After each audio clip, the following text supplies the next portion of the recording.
Welcome everyone to another edition of the Dark Match. This is the WWE edition of the week, post Night of Champions, a pay-per-view that, as we reviewed it, received mixed reactions. Some of them negative, some of them confused, some of them fairly positive and open. But nonetheless, there was sort of a pall of disappointment over it. In my opinion, Raw kind of improved that. I'm Christopher Says, as usual. Dark Match is Mastodon of the Monotone. I'm the Aaron. Would you say that Night of Champions was like John Cena, the most controversial superstar in WWE history? Some people love him, some people hate him. But the great thing about WWE is you can cheer whoever you want. No, because Night of Champions had a much greater moveset than Cena did. So true. And me, I am the Fat Man, Subrick, here with a very poorly impressioned version of What is the Iron Sheik tweeting this time. Please excuse me because my Sheik impression kinda sucks. Tiger Woods would have sex with the Miss Piggy. That was it? That's all. That's it. That's it and that's all? Wow. Fighting. Well, maybe we'll talk about that when they're on Raw. Which actually reminds me, before we get into our brief diversionary thing about TNA, because we weren't able to record last night's episode, do you think that, when are they going to do the next old school Raw? Geez, they usually do it in the summer, don't they? Or no, they do it in that was in November. Yeah, I was going to say, probably October, November area. But it's like they're touring Europe around then. I mean, it might happen. Actually, it might be past Survivor. It'll probably be, I was going to say, it'll probably be before TLC. But either way, I know the Arrow caught TNA more so than any of the rest of us. I mean, it's got. What do you want to know? It's got to a point where, like, if I'm not scheduled for the show, and this generally applies to everyone else, like, we've reached the point with TNA where if we don't have to watch it for a show, we're not going to watch it. We might have it on, like, do a call, but I'll say this. We're given no incentive. Barely. I'll say this about the show. The impact wasn't terrible, but the fact is the first 20 minutes of it were, and that's the part that makes you pay attention most. So if the first 20 minutes are bad, you're going to be down about the whole show. It's like I'm looking at some results, and like you say the first 20 minutes were horrible. Was it all just It was. What I remember off the top of my head, if I don't look back on anything, I just remember Karen Jarrett talking to I actually remember Tracy Brooks and thinking how large Tracy Brooks's boobs were, and thinking that tends to be what everyone thinks of when they that's got to be bad on your neck. And then they basically did a whole kind of, Karen's trying to do a whole right to censor thing, and she's basically just telling Tracy to cover up her boobs because she's trying to make it not look like a whorehouse. Then Kazarian comes in, he's just like, well, of course it's going to look like a whorehouse when you're dressed like a madam. And then, like, what's her face? She tells Tessmacher, and who looks fantastic, and Mickie James do have a match together. Yeah, because that's one thing. I remembered something. Also another thing. Sorry, I guess another thing was Tracy is still upset about having to sleep with Eric Bischoff 3 times to try and get the job of Knockout Law back again. To only have married. Still married to Kazarian. Kazarian, perfectly fine with this, obviously. Yeah, because he comes in to defend her. Let's please skim over the rest of him, because the more I hear about, I guess I'm just kind of stuck on this segment because it was just terrible. And in case you guys haven't noticed, Subrick didn't watch it at all. So, but that we don't hate on him for that. Mickie James did an awful flapjack. Yeah, that was about the only thing. And the thing is, I don't even know whose fault it was. That was the only bad part of the match. It was. I'm guessing their jumping was out of sync to lift for the lift, and so Mickie had to do it the hard way, and she struggled to do it. But other than that, that was about the only bad thing. Yeah. X Division title. Oh yeah, more Jeff Hardy guilting this time involving Mr. Masturbation jokes himself, Al Snow. Shit. It's true. Like that's the only thing he ever does on his Twitter. But Austin Aries versus Jesse Sorensen, where yeah. This match was a joke. Well, yeah, Jesse Sorensen sucks. Doesn't really do well for him. His gimmick is that he's a quarterback. His gimmick is that he's Alex Riley. Yeah. Well, the thing is, Alex Riley was just an athlete. I mean, granted, yes, he played like linebacker at Boston College or whatever, and we learned on SmackDown that he came in as a quarterback, but then switched over. Oh wait, no, that was actually Superstars, which none of you get to watch because I have a download for it. But yeah, Josh Matthews brought that to my attention. I watched that like 5 hours ago. Yeah, there are a lot of backstage segments and with involving Anarchia and Matt Morgan guilting Jeff and Matt Morgan. God, Rob Van Dam gets laid out. Jeff Hardy with Kurt Angle, and now Kurt Angle's chewing him out as if he's the poster boy for like not getting in trouble. But yeah, like Daniels talks about his win over AJ Styles, which I like that aspect of him. I think it's very cheap. Yeah. It's very funny. Right. It's very petty. He almost seems like he's doing a Christian kind of heel turn thing. I know. I definitely. What I thought was funny about this segment was that he goes up there. He's like, I'm not going to be facing Bobby Roode because I already beat AJ Styles. Ha ha ha. And then AJ's music hits. He comes out and he's just like, you keep going on. You're like, you need to get over it. Just okay. I lost. I lose all the time. Sad but true. Oh. And then they cross the line. One of them crosses the line, and then the other one hits. They start brawling all over the place. My favorite part of this brawl was they started brawling into a place with a bunch of desks, and just it says Direct Auto Insurance in the place, like as if Direct Auto Insurance actually set up like an office for the Impact Zone crowd, so that just in case they need to buy car insurance on their way out, because Universal Studios is just such an unsafe area for them. I guess so. I'm not even going to dignify that anymore, but Bully Ray and Jerry Lynn versus Mr. Anderson and not RVD, because Jerry Lynn's still wrestling. It was a handicap match. Yes, he is. He's a heel now because it's always about RVD. And he has the worst bleached hair. He looks like he has a doll's authentic blonde hair. I don't know. He looks like when they did that EV2 and they brought back Raven. Raven looked terrible. And he had bleached hair for some reason. He had that shitty bleached hair since, like, 2006. I haven't watched anything from Raven in, like... I think I maybe watched some of his matches with Punk and ROH. And that's about it. So I wouldn't know. Yeah. Now, the worst thing about that look, though, other than the bleached hair, was that he had these really crappy-looking yellow contacts. Oh, I didn't see that. I was just like, who was that? And then somebody told me it was Raven. I was just like, God, what happened? Did Raven put his face into the Fatifier app on the iPhone? Doubtful. But yeah, the next segment is between AJ and Daniels. They're kind of having their Hoye lover squabble. We already did this segment. About the legitimacy. Well, I did it too late, so I did it too soon, so there's the proper time, but doesn't matter. This show's edited together. It's not like it's in the proper order anyway. This could be from 3 different nights for all we know. Yeah, and it could have been shot about like 15 times. Right. Daniels. Oh yeah, they're fighting at ringside after the break.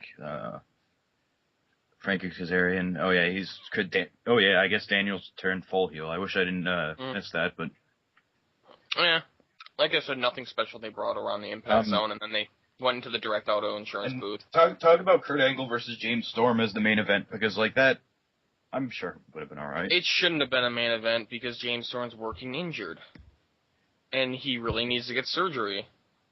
What's injured on him? I believe it's one of his arms. I want to say it's his collarbone, maybe his rotator cuff area, possibly elbow, something in that. Well, then again, This is the company that is making that Sarita is wrestling for, despite having a face in 8 pieces. Well, it's apparently facial paralysis. It's not like facial paralysis it prevents you from wrestling. I mean, it's not exactly the smartest thing. She doesn't have the same amount of charisma.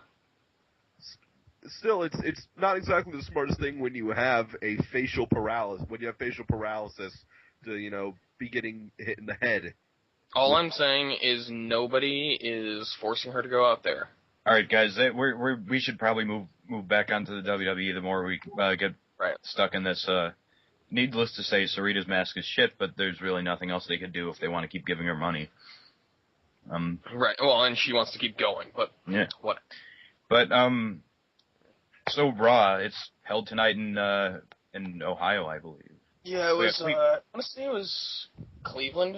I know. This was Miz's hometown. Well, not necessarily his hometown because he's from like some suburb of Cleveland, but they bill him from Cleveland. Yes, and if the whole tradition of like screwing someone at their hometown was never evident, here it is. The hometown jobber rule. Yeah. Never more evident tonight.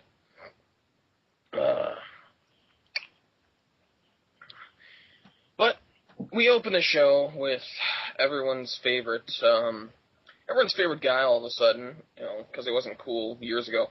CM Punk comes out and, he starts talking about how he agrees with Miz and Truth that there is a conspiracy because of what happened all last night at Night of Champions.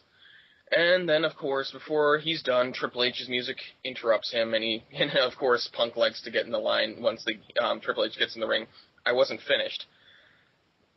And then so Triple H puts their match over, saying they both beat each other's asses half-handedly, but of course, he came out on top.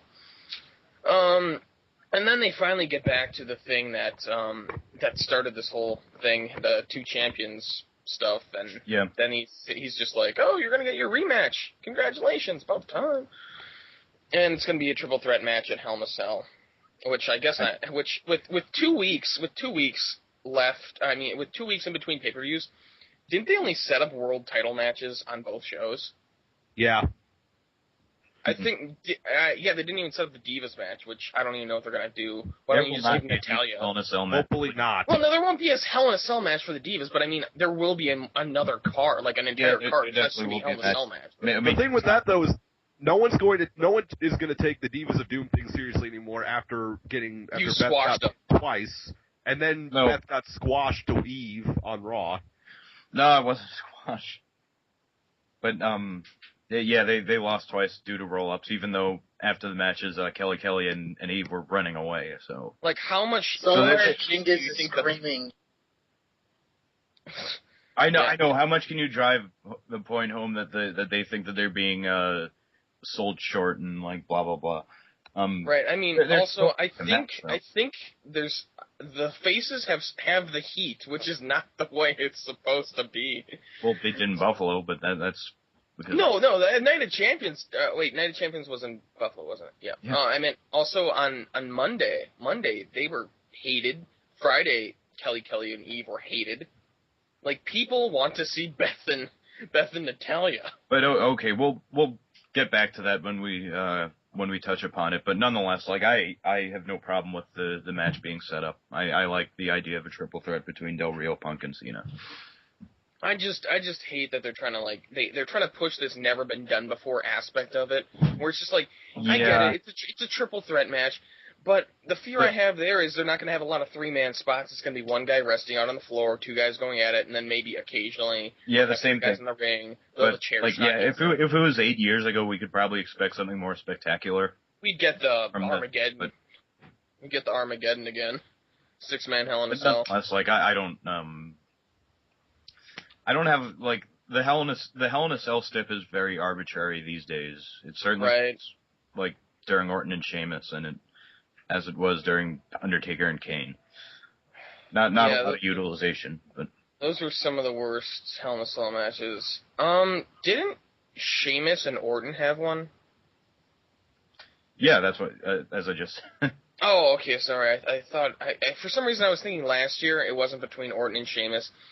Yeah. If you think about it, there's not even really much you should be able to do if you do play by the actual cage rules. But all the ones we always remember are when they go outside the cage, they get on top of the cage, things like that. And it's just like, it's all the crazy stuff that happens. Yeah, and unfortunately, that sticks out in our minds because it was so amazing. The first but then now, the first couple really had some unprecedented. Right, they set the standard way too high. Like Kane coming around. I mean, not getting to the actual match, and of course Mick Foley's whole thing, which really wasn't a good match in the first place. It was just like two spots that fucking heard around the world. But nonetheless, but Undertaker chokeslammed Terry Funk out of his Reeboks. Yes. But no one knew about Terry Funk there, thus they didn't really care. I mean, there were some ECW fans in the crowd, I'm sure, but even though Funk had been on TV only a few months prior and won the tag belts at WrestleMania. And I think what's his face? I think JR said that Terry Funk was out there and he was his best friend. Yeah, he said, "Here's Terry Funk. The rivalry between Mick Foley and Terry Funk is legendary, but right now Funk is concerned for Foley's well-being," or something like that. Yeah. Even fucking Vince McMahon broke character and went out there. Yeah. But I think the standard's set too high, and they've made the cage. I mean, it's weird to say this, but they've made it too safe. Like, you don't want to see anyone get hurt. That's kind of arguable. That's arguable. It's yeah. They have made it too safe, and the reason the cage is there is just to be there. Yeah, I thought that you were going to say that they. I thought for a moment you were going to say that they had made it too big. No. It probably still has the same. I think it's taller, I believe. It's much taller than the last one. Right. Yeah. It's You'll taller. Think twice if you want to try something stupid. Right. But the thing is, after last year, they said they redesigned it again and they reinforced it even more. Yeah, we're getting into trivialities. So I mean, like I was saying, like, what Orton went on the cage last year to hold the title. Stupid, pointless, whatever. I'm sure it was a cool view for him up there, but no big deal. Yeah. Either way, and I don't expect much out of this year either. CM Punk. I mean, I'd be a fan of the match, but like again, the Hell in a Cell idea of it. Nah. Okay. Also, I hate that they call it Satan's Structure because they called us that. They call the Elimination Chamber that too. So make up your damn minds. It's like the Devil's Playground is what it's called. So they're oversights. Yeah, they interchange it. I'm guessing because they could only come up with so many cliches. But nonetheless, like the opening promo still goes on with the talk of the conspiracy. CM Punk and Triple H are on the same page now. Then my favorite guy, the Executive Vice President of Talent Relations, John Laurinaitis, comes out. Yes, Johnny Ace and his cancer throat.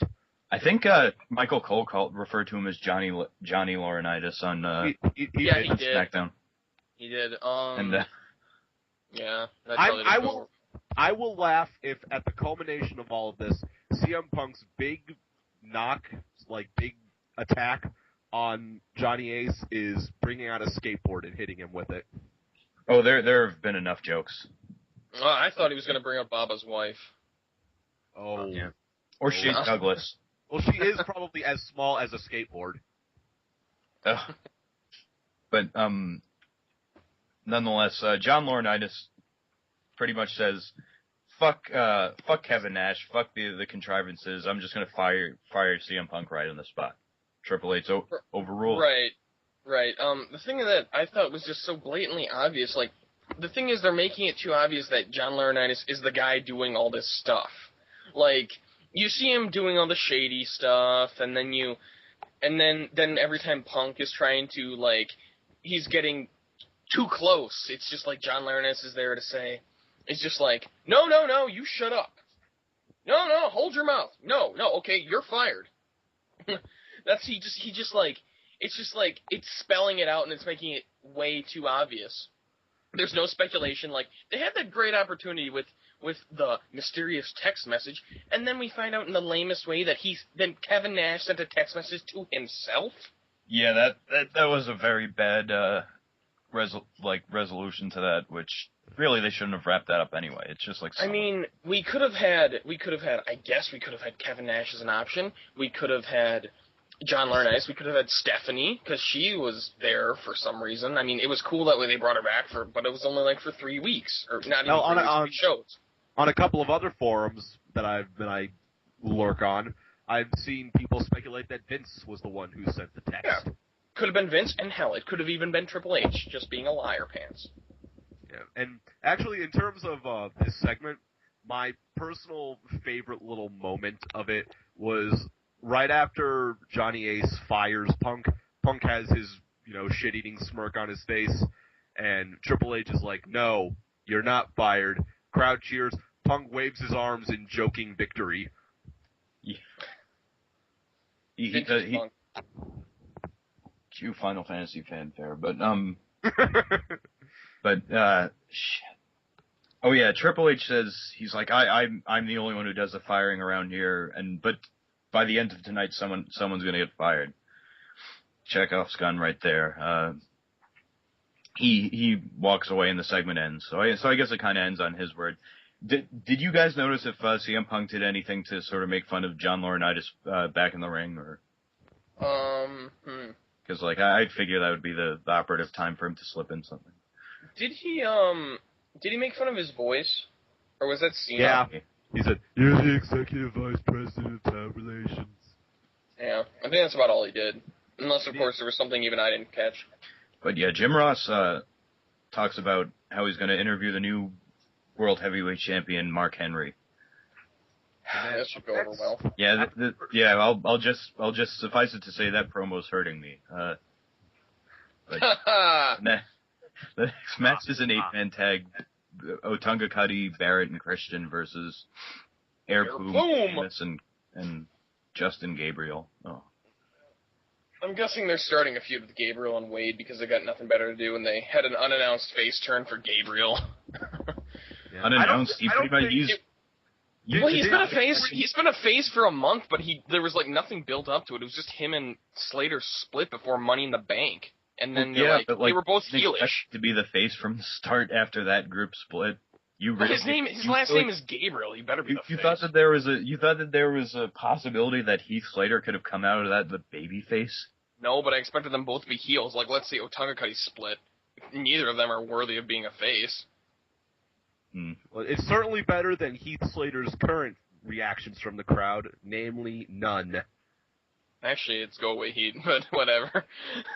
Ooh boy, but yeah, the match really wasn't much to speak of. It was very short, which is kind of a trend on. Did Gabriel even get a tag or get any offense in on anyone? I mean, you'd think he'd be there just for the finish, but it was. Well, they also have Evans, so they can just do a shooting star instead of 450. And they could have done a double spot, a stereotype spot. It was a male version. I'll sum it up like this: it was a male version of an 8-diva tag match. It was. They were pretty much only there just so they get a paycheck, and not complain that they weren't on Raw. Yeah. Plus it was Sheamus was the basically the standout here, at the finish at least. Well, Sheamus is really, other than Christian, the only singles guy in this match with any heat on him whatsoever. Right, he's like the only guy who's really over. I mean, Christian is very selective about what city he's in, but Sheamus has always gotten a reaction. Yeah.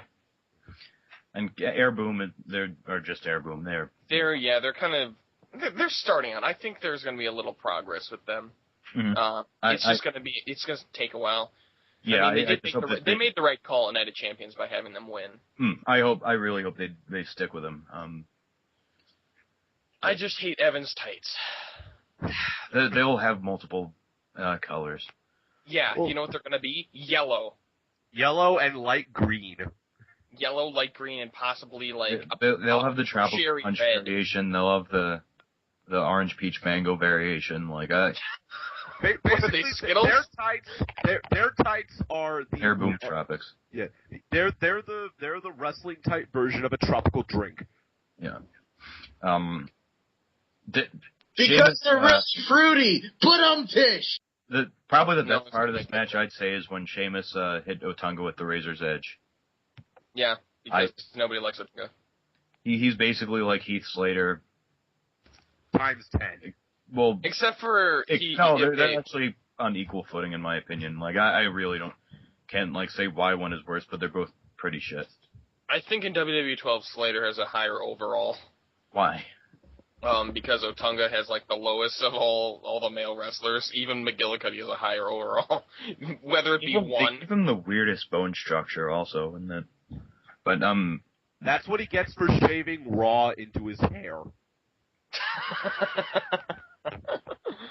What about that one mask Mysterio has that just says Raw on the back? Oh, Doesn't have one for SmackDown. He had one for ECW too. Oh. Yeah. But Triple H is talking to a referee. Like I don't think they really emphasize this, but the guy's basically kind of afraid for his safety. Like it was Lil Nate. Oh, Charles Robinson. Yeah, Robinson. Yeah, that's his name.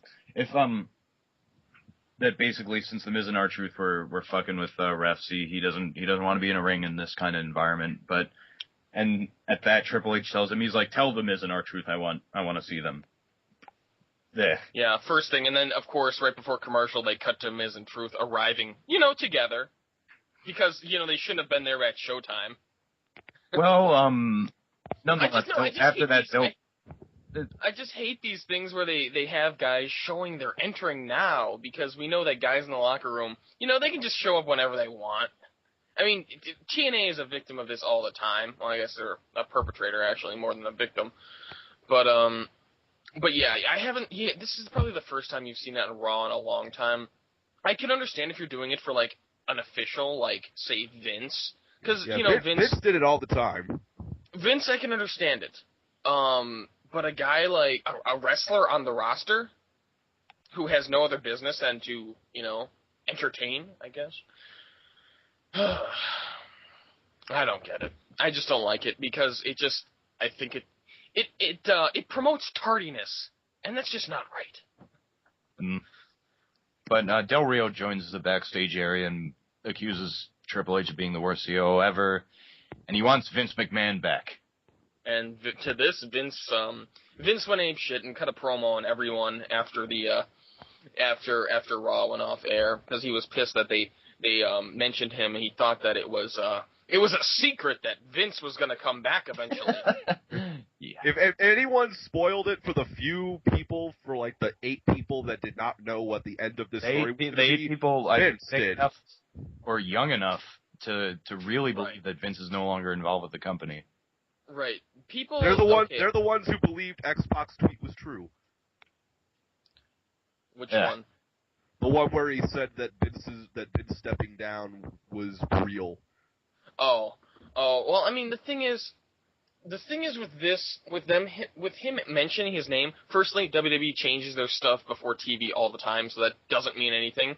2, having this news come out about Vince being angry about the name mention only confirms it to the IWC that Vince is gonna be the higher power again or whatever, or he's gonna come back in a short fashion. 2, we know Vince is still technically chairman, he just has no power over the board or the company. That's the one thing, though. That's the one thing when they say that Triple H is the highest dude in the company. They never mentioned that Vince technically never lost ownership of the company, and he's not the COO. He's still the chairman of the board, and he's still the CEO. Therefore, he still has more power than Triple H. Well, the thing is, the board took away all his power, so he's basically a figurehead. He's George Steinbrenner. Steinbrenner pretty much worked until he died, and was unable to. Vince probably will do the same thing, actually. No, I can definitely see Vince McMahon at 88 walking down to the ring, lambasting a 40-something-year-old Dolph Ziggler. Something will tell me that he's going to be rolling down in a wheelchair, possibly a rascal. Then again, Vince's ego might be one of those that will be like, I never want to see people. I will never want to be seen as weak. Or that he's going to turn into like Howard Hughes or something. Oh God, that would be weird. But no, it won't. It will be par for course. I mean. Well, yeah, I know. I don't know. The guy who's been on TV for like his entire life. Okay, not his entire. Yeah, well, a large part of it. He'll basically turn into Major Zero from Metal Gear Solid 4. Oh, But all right. yeah, on that note, Alberto Del Rio squashes John Moore. Yeah. All your viewers need to know. Reason being because Melina tried to interfere with Raw tonight. You know, as much as I want to believe that, I have not heard a confirmed. It's not. No, that wasn't the reason why it was squashed. Because it's still. I mean, what else are they going to do in terms of time? Like. Well, the thing is, I was listening to Wrestling Observer Radio. Alvarez said that he heard about the Molina thing, but he talked to a guy backstage WWE. I think he said it was a writer or something. I don't know who. He didn't want to. Of course, they don't want to give away their sources. But he said that the guy he talked to hadn't heard about this Molina thing, but he said there was a reason for it. So that's about it. Well, Hugh just Jackman, like just like there was a reason why last year Tyson Kidd's mega push got squashed. Well, regardless of it, regardless of the reasons behind it, it got Alberto Del Rio off as a monster heel. I don't know. I don't know if John Morrison's even over anymore. I mean, that's like beating, to me, in my opinion, right now, that's like beating Drew McIntyre. That's a little harsh. Like Morrison was over. Morrison has parkour charisma. Morrison has a shitload of longevity, and like oh god, he's going through a rough patch right now. Yeah, because at least Drew McIntyre smarted up and dropped his crazy bitch. Dropped the woman who abused him. But nonetheless, Del Rio goes nuts on Morrison. Arm breaks him, he taps it, and he kicks his ass after the ring. We move on to our Hugh Jackman segment. 49 seconds? Something like that. I wouldn't be surprised, but the Hugh Jackman segment of the evening was actually fairly good. It was a lot better than I expected from any guest host. Yeah. He's probably the best guest host since Bob Barker. Yeah, especially considering also the talent involved that they paired him with, He cuts his promo, he plugs his movie, compares hosting Raw to hosting the Oscars, blah, blah, blah. People did not care about his movie, though, which is funny. Thankfully, Dolph and Vicky interrupted him. I have a theory about that movie, but this isn't the platform to discuss it. It's a rock and sock'em robot movie. So. Well, that's not the theory. It's just in terms of the making of it and what they were going for. But Vicky basically cozies up to him and introduces herself, says she's the hottest diva and that Dolph's the hottest superstar. And then Jackman calls out the cougar necklace. What's that say? Cougar? It's perfect for them to pair Dolph with Jackman because Dolph's pretty much like Hollywood sleaze. But he's perfection nonetheless. Especially considering his sort of meta kayfabe porn gimmick. He's Mr. Ass meets Val Venus meets a PG era, which turns out to be pretty awesome. I mean, it is. And the great promo he cuts on Jackman. Good God. He's just like, who are you? And does he say he's too tall to be the Miz or he's too big to be the Miz? Something like that. Oh no! You know what he says? He says you're always gonna be too busy just shouting at a lighting guy because he walked into the. Oh yeah, he thinks he's Christian Bale. Yeah. He's like basically saying I saw the Prestige and I got you two mixed up, but I don't give a damn. It's the same kind of Chris Jericho endearing air. Yeah. Yeah. But then he goes on to insult Cleveland and honestly when Dolph Ziggler... Oh, yeah, he talks about his new movie. He's just like, your new movie's about an underdog. And just like Cleveland, they're always an underdog. And you know what underdogs really are? They're losers. And then they do the whole setup for the match that he's going to have where he's just like, Jackman says he's going to go into the locker room and find the biggest underdog he can and train him to beat Ziggler tonight in a match. Then the crowd starts chanting, "We want Ryder." And then Jackman's like, "Oh, you want Ryder?" And then he goes out into the crowd and finds a sign that says "Ryder's greater than Wolverine." Yeah, that was good. Jackman really worked the crowd great. I didn't know what to expect from Jackman, but apparently he's been a lifelong WWE fan, which is great, and you could tell. To the point where he posted that Twitter picture of him backstage with the Brooklyn Brawler. Brooklyn Brawler, he's just like, I saw him in, like, the 80s, and like, actually, what the report said was that he's a big fan of the mid-80s WWF stuff, but he hasn't watched it in a while. Well, he's been famous. But also, here's another point. Jackman, who's probably never been in a WWE ring or a wrestling ring, period, got in there, ran the ropes like no big deal. Can Hugh Jackman teach the Divas division to do this? Again, like it's one. Lance Storm volunteered to teach Kelly specifically. But yeah, Johnny Laurinaitis tells Miz and Truth that Triple H wants them to see him. Sorry for the abrupt subject change, but like Jackman, again, we'll get to him later. We'll finish our half of talking about him. Sin Cara versus Cody. Oh, excuse me. No Cody Rhodes. For some reason he's just like swatted away once the match that never took place. He was preparing to blade or not to get busted open the next night, so he couldn't wrestle tonight. Yeah, I'm sure he's really thrilled about that. God, gusher. It's a fountain. But carrying on the Rhodes family tradition. Yeah, I can't wait till he gets his first scars. Hunakara. This is the first. It was the real Sin Cara that came out. It was the Mystico. Mystikara, and then Cody comes out. He doesn't make it halfway down the ramp until Hunakara comes out, and then they do the whole pyro and entrance thing again. Then they do a stunt show, like they do a Joey Chitwood stunt show without the cars. Yeah, one-upmanship. And they botch a good amount of the moves.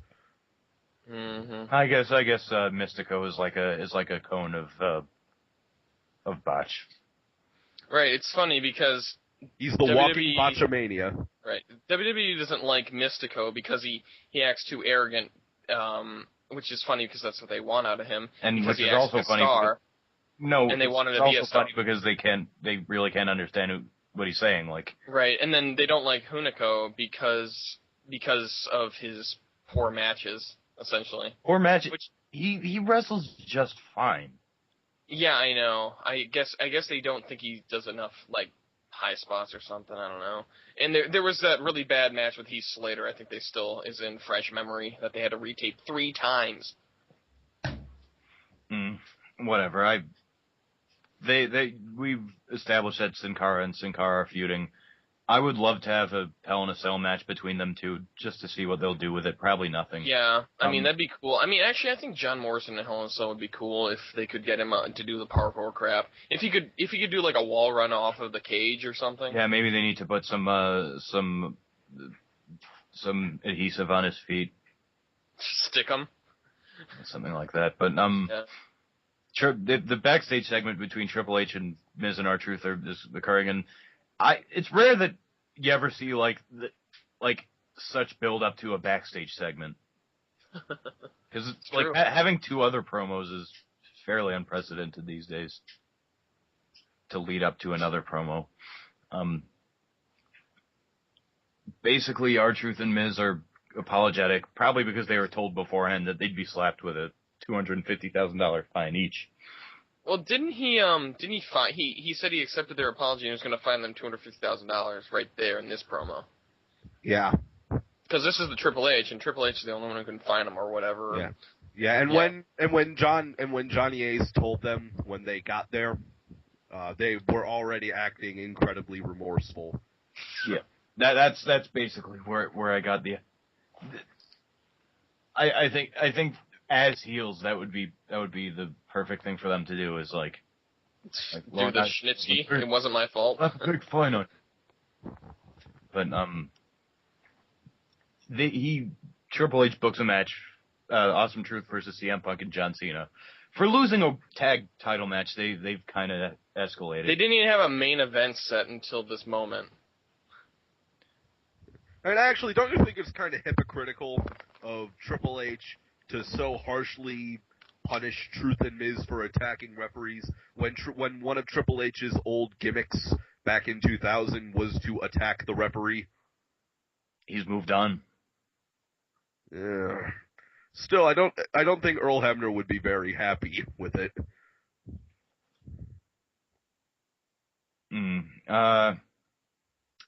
Wow, Mark Henry segment. Oh my! I can't. I don't know. I'm kind of warming up to his title reign. It's still Mark Henry though. Just because you're right. Just because he's the world champion and they built a pretty decent story around him and they actually put some effort into him doesn't necessarily make him a better wrestler. Doesn't make him not Mark Henry. It doesn't make him not suck anymore. But yeah, Jim Ross interviews him, asking about the naysayers. Henry talks about all the naysayers, including Ross, and no one believed he was going to do it. But like he gets proper pissed off, starts pulling on JR's tie, to which you're hurting me. Sits there going, "You're hurting me. You're hurting me, Mark." And he isn't even holding him by the throat. He's holding him by the scruff of the neck. Well, see, the thing about it he's tie choking again. He's tie choking again. It's okay now that we fired Daniel Bryan over it. Yeah, they can't fire their world champion. It's the curtain call. But nonetheless, Jim Ross basically sounded like he was hyping something going on in a match. Only it was happening to him. Well, It's like when Jack Swagger put him in the ankle lock and he started calling commentary on his own move. Yeah. Oh my God! It hurts real bad. And going, God Almighty! That's. And then Jerry Lawler comes into the ring, and this is where the shit sort of hit the fan. Well, yeah. Unbeknownst to us, as it was happening, but what the deal with this is that Mark Henry lets JR go, and then Jerry Lawler gets Ross out of the ring. Then Henry picks up Jerry by his shirt, and he says, "You're taking his place. Do you get me? Do you understand me?" Jerry Lawler punches him a couple of times. Mark Henry smacks the shit out of him, World's Strongest Slam, throw to the outside, disassembles the announce table, and then he puts him through the announce table, and the table did not break that well. Because it was not a gimmicked table. Because there was lots of backstage bullshit that apparently the ring crew were told not to gimmick the table, but Henry and Lawler were told that they were doing the table spot. So the table sort of broke and sort of didn't. And Lawler smashed right into the ground, and he apparently had to actually go to the hospital. Excuse me. That was the second thing that Vince blew up over. Yeah, that was what made Vince go into his, red-faced promo mode, is the screwing up of the table spot. Once again, we'd all like to he get fly on blamed the wall for that specifically. He specifically blamed Dean Malenko and can't remember who the other. Arn Anderson. Arn Anderson. Yep, it was double A. Why would It's unfortunate. The agents for that, because the agents are responsible for setting up the match. It's like how when Finley got fired because he's the one that put together that house show segment with Miz interrupting the national anthem while National Guardsmen were front row. Yeah, Bad News Bears. And that was a house show. And now Finley is putting on 4-star matches in Independence. Kelly and Eve Torres versus Beth Phoenix and Natalya. So you mentioned it before. Eve Torres rolls up fucking Natalya. Why? Why? Because they're apparently trying to put over that they're lucky. After the match, they bolt. Even though the crowd is 100% against Kelly and Eve for the whole match. It's astounding, really, because you would think that the logical conclusion of this Divas of Doom thing would be for Beth to beat Kelly. Steamroll. But all 3 times, Kelly and or Eve has gotten a sneak roll-up after getting the shit kicked out of them, and they bolt immediately after. That's something the heel does, not the face. You're doing it wrong, WWE.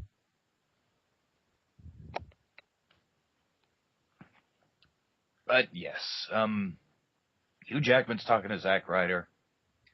Comedy segment, as you. It was still a great segment. Yeah, basically Jackman, he's like, you're not an underdog, you're delusional and out of your mind. Yeah, You're because, awesome. He says this like, so let me get this straight. You invented an internet championship that you gave yourself. The Divas want nothing to do with you, and I can't remember. You have I an can't internet remember. show. Yeah, you have like an internet show, and you invented the internet. Yeah, and then he's just like, you're not. Yeah, and then he says, you're not. Whatever. You're not an underdog. You're delusional. And then he's like, you're perfect. And then they fist pump, and then they pretty much get set to go out to the ring. And the match is, again, in keeping with the trend of short matches, about like 5 minutes of Ziggler mostly doing 5 minutes of awesome. Yeah, The crowd was hot for it. So, This is probably the most active the crowd was, other than when what happened at the end of the show happened. Well, the main event also. The main event, like they were hot for that. That was that was very good. But mostly Ziggler getting the advantage. Ryder does his broski boot. In the midst of it, Vicky slaps Zack Ryder. Yeah, as Ryder gets in the 619 position. Yeah. And then she gets slapped, and then referee starts arguing with Vicky because he wants to throw her out, but she's like, you can't throw me out, man. And then they keep going at that, and then Jackman gets up on the ring apron, looks both ways, classic heel manager maneuver, and then he just clocks Ziggler in the mouth for one, which apparently he said on Twitter he got a hairline fracture in his jaw, which was not true because there was no MRI or X-ray taken. It's Ziggler being heel. Exactly. Yeah, exactly. And then Ryder hits the Rough Rider, to which Cole goes, not the Rough Rider! This was certainly a real steal for Zack Ryder, he says. Oh, God. Yes, that was terrible, too. Yes, Michael Cole and his horrible though, puns. in my opinion. And then, unfortunately, the most adverse effect of this match was that we no longer will be seeing an Ask the Heel on Z True Long Island Story. You mean Ask the Heel? Yeah, Ask the Heel. That's what I said. You said Vicky. I thought I said Ask the Heel. You did Whatever. Whatever. That's what I meant. I said Ask the Vicky. A promo video for... Oh, yeah, there's a promo video for fucking Jack Swagger for God only knows what reason. So we can go cut the backstage and be like, see, Vicky? That right there was Swagger. You know, something I noticed about this is like Bernie Mac. Something I noticed about Swagger in the suit. When Swagger's in a suit, his head looks like a bobblehead. Like his head is so much bigger than the rest of his body when he's wearing a suit. One of my favorite images that came out of his World Heavyweight Championship run was that the first week he had it, he was in a suit, so he basically looked just like a bigger version of Jericho. Yeah, wasn't it like Chris like Jericho's face plus mushroom equals Swagger World Heavyweight mushroom?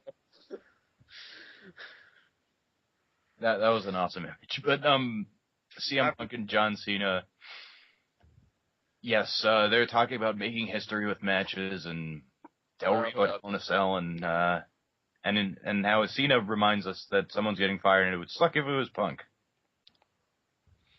Yeah, this was also a terrible backstage segment because this is where Cena is trying to get over them as a tag team or something. He's just like, we're gonna be the new Rock and Roll Express, while he's acting more Rock and Roll Express than the Rock and Roll Express. Yes, and something I noticed when he said Rock and Roll Express, probably 8 people in the crowd remember who the Rock and Roll Express are.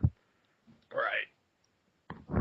But he just really meant it for the night. Like, oh, it's so great. Well, pretty much every tag team is the Rock and Roll Express these days. Well, every face tag team. Yeah. So they work the same ring psychology match.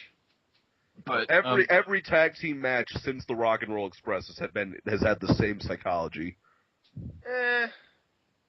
More or less. There have been differences. I mean, ROH obviously doesn't. It's more consistently true than not. But every WWE and TNA tag match. But nonetheless, CM Punk and John Cena officially consider each other worthy opponents, which is kind of cool, I have to say. Like I'm good with. I'm very good with that. The next segment is their match, Miz and Truth versus CM Punk and John Cena, and this probably the only. I mean, Ryder and Ziggler was a good match because of the people involved, but again, it was short. This one and the crowd was hot for it. This one was a decent one, and the crowd was pretty much hot for everyone. But yeah, why isn't it Evan Bourne and Kofi Kingston facing CM Punk and John Cena? Because it's two face teams. And plus they needed to build up what was going to happen immediately after the match. Right. And when Miz and Truth entered for this match, despite the fact that they were so remorseful, quiet and remorseful, they still had the charisma and the drive to do their "you suck" rapping to the crowd thing. It's the greatest theme song in WWE. Well, they're not attacking a referee when they're doing that, are they? Right. And the thing is, a lot of people have brought up that Mark Henry attacked he attacked Jerry Lawler and he attacked JR. And they're announcers. Why aren't they any different than referees? Well, technically, announcers are on the superstars list.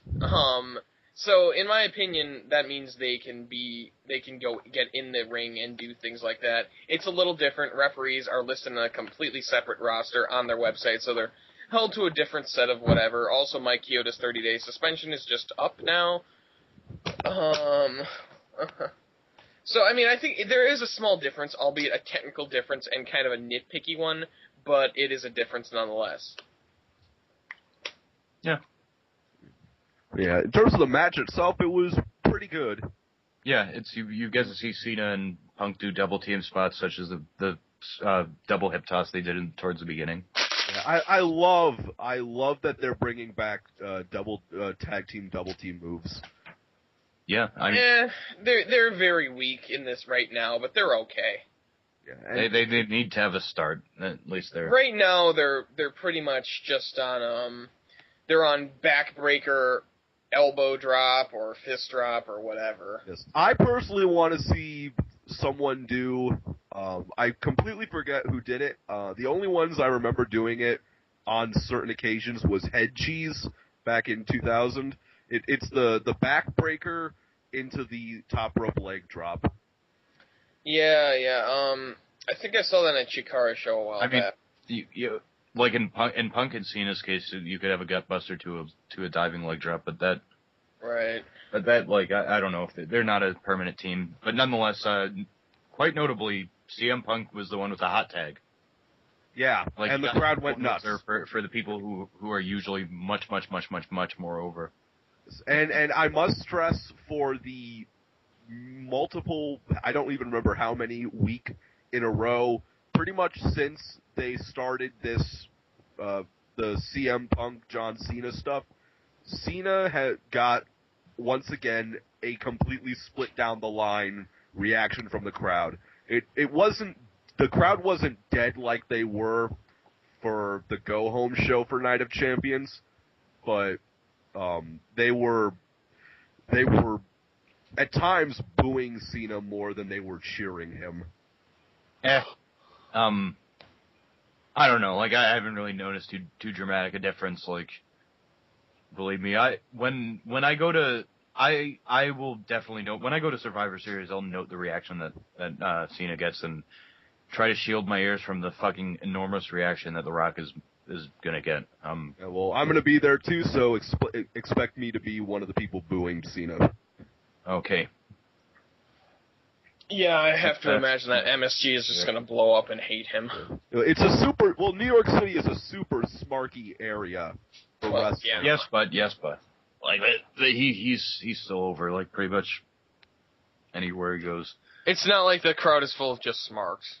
But nonetheless, the match finish occurs when Punk is about to hit Miz with a GTS. He elbows him out of it. He's about to Oh yeah, Punk whips Miz into Truth, but Miz stops himself. Punk ducks, and I think drop kicks or pushes Miz into R-Truth anyway. GTSs and wins. And they have a big ass celebration with Punk pretty much taking it like a full on babyface. Yeah. And Cena raising Punk's hand. And dude, doing it with way too much strength. He basically dislocated his shoulder. And then after the match, out comes Mr. COO Hunter Hearst Helmsley in these exact words: Punk, good match. Ms. Truth, you're fired. Dun dun dun. Triple H making examples. Yes, and then Miz and Truth look legitimately bewildered, and Michael Cole completely loses his shit. Yeah, of course. It's Michael Cole. Obviously.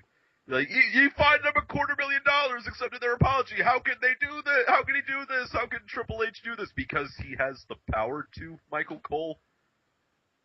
Maybe JR's barbecue sauce messed up your brain. That would be pretty funny if next week Michael Cole does like a sort of quasi I'm striking kind of thing. Well, he would have done that on SmackDown, wouldn't he? Like oh yeah, fuck. You're right about that. I mean, he was too busy arguing with Booker T about whether or not to put on Cody Rhodes' bag. And yeah, I mean we haven't finished, but yeah, we will get to that. And then Miz and Truth go backstage, and then conveniently all of the locker room is lined up watching the monitors. And then Triple H comes back, and Scott Stanford tries to interview him, and then Miz and Truth start beating the shit out of Triple H, and conveniently everyone that is there, face and heel, pulls the two of them off Triple H, and then they legitimately throw them out of the building. It's because Triple H has never been able to defend himself. Yes, and all the while, Zack Ryder is recording this for Long Island IC. It's True Long Island Story. True Long Island Story. You basically just said he just said one of his nicknames. It's okay. Whatever. It's okay. I don't know why you're not quite the broski I am. I get it. I'm subscribed to him on YouTube and I watch his stuff, so I don't know how I messed that up. Anyway, then Triple H. Do you like him on Facebook or follow him on Twitter? Yes, I have yet to buy the broski shirt, the broski shades, and the broski headband, and I do not spike my hair. Anyway, he doesn't sell the broski shit. That goes down the toilet. Yeah, whatever. Into New Jersey. Regardless, Triple H, after throwing the two of them out, he parts the waters of the WWE locker room, and in a little touch that I actually really liked, the very last person that he walks by is Johnny Ace, and then he does the weakest cart flip in the history of wrestling. Yeah, no, that was not a tries to do it, but it's not. He tries to. He barely gets one wheel a centimeter off of the ground. Yeah, it's because the thing was caught under a stage cart or something like that, so it wasn't going to flip anyway. So he picked the wrong thing to try and flip. And that ends the show, and as a whole, I liked it.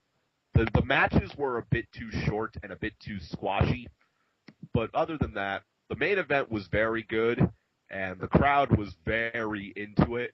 I loved that CM Punk got the rub with the hot tag, and this is another one of those Raws that they've been doing ever since July, where it's consistently been something at the end of the show that makes you want to watch it the next week.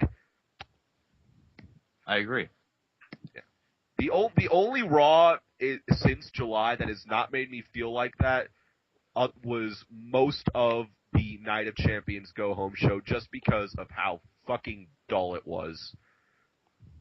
I don't know, but yeah, like it really just failed to impress me. Like it's like the only thing they put any effort into.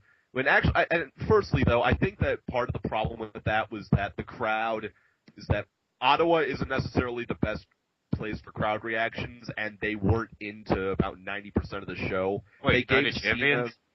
No, not Night of Champions. The Go Home show for Night of Champions. Go Home show. Yeah, it's like the only segment that they put any real effort into was the Punk Triple H promo at the end. but this week was much improved over last week.